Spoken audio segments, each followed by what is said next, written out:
This is how we cook chapati in the village. No gas, no electricity, just firewood, love, and tradition. Welcome to my kitchen in the heart of rural Kenya, Western. I'm using all-purpose flour that we had in the house. It was used before. So the first thing is now preparing the water. So whatever we are going to do is to add salt in the water. And my mom taught me that once you taste the water and feel like the salt is okay, then it's okay. We don't go by measurements here in the village. So that is it basically. And then we stir, and then now we start the mixture process. Enjoy the video.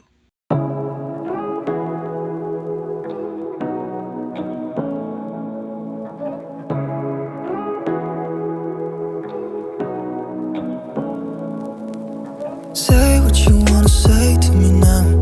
I wanna wake up with you in the morning. Show me there's nothing fake to me now.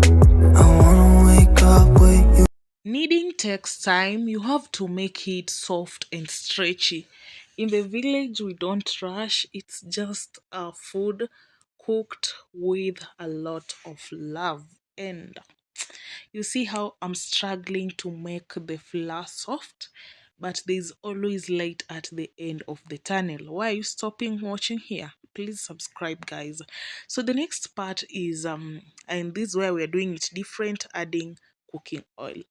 So I add my cooking oil in the last bit of making the flour because I just want it to soak in. And that's how I love it. There are very many ways of killing a cat.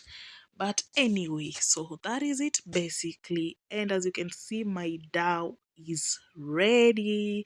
Ta-da! Ooh. So the next part is covering now with this cloth.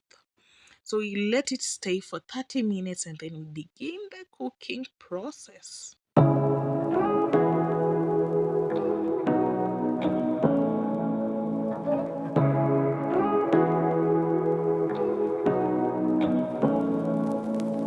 Say what you wanna say to me now. I wanna wake up with you in the morning. Show me there's nothing fake to me now. I wanna wake up with you in the morning. Say what you wanna say to me now.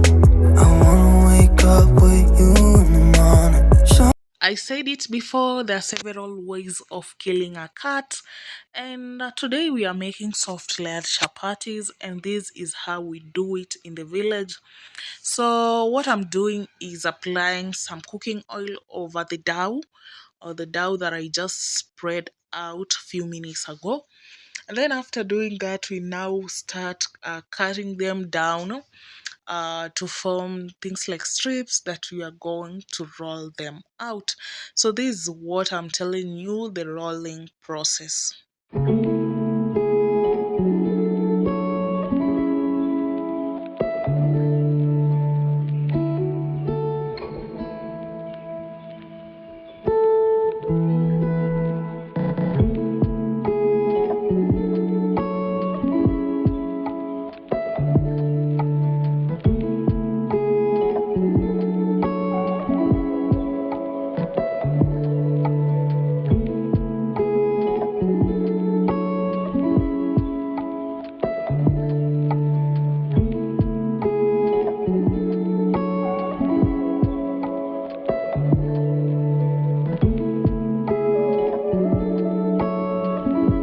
And after minutes of trusting the process, here are my chapatis. They were rolled by my niece, so don't judge them. She's just learning. Now it's time to light the fire. This is how most of us cook in the village. So cooking chapati over fire, it gives the chapati a smoky, special taste. And taran!